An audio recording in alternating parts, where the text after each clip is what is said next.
You ever notice that when COVID hit, hand soap sold out quick, but body wash was untouched? People ain't washing their ass. That's right, it's fucking story time! Today, I'm going to regale you the infamous wiper blade incident. So, there we were at work.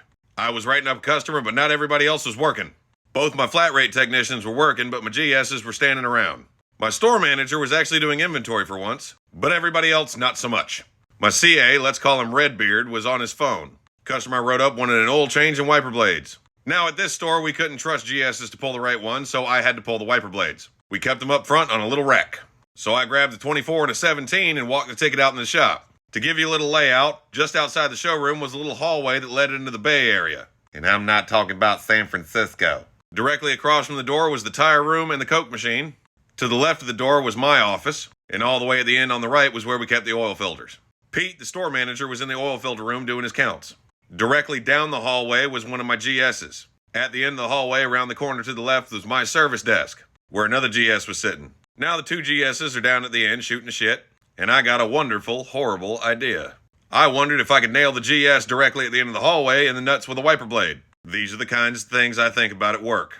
So game time decision, I cocked it back and let it rip. For those of you wondering, it was underhanded. I didn't javelin throw it at his dick. That would have been mean. Well, this thing comes skidding down the hallway, flies past the part room, past the service desk, and hits him square in the dick hole.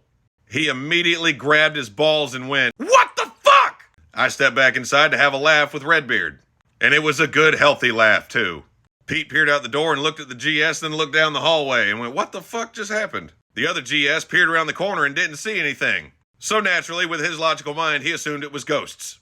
I walked outside to hang the ticket up on the board and came to the end of the hallway where the GS was still laying there. The other GS looked at me and said, "Did you throw a wiper blade?"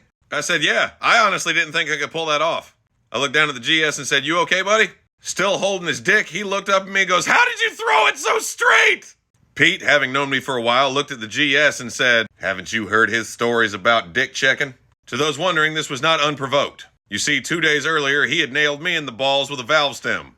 But he didn't heed the warning that I'm willing to light somebody's nuts on fire. And he learned very quickly not to fuck with the dick check champion. I've got it down to a science, motherfucker. But like I always say, I got a million more stories. So like and follow for more story time!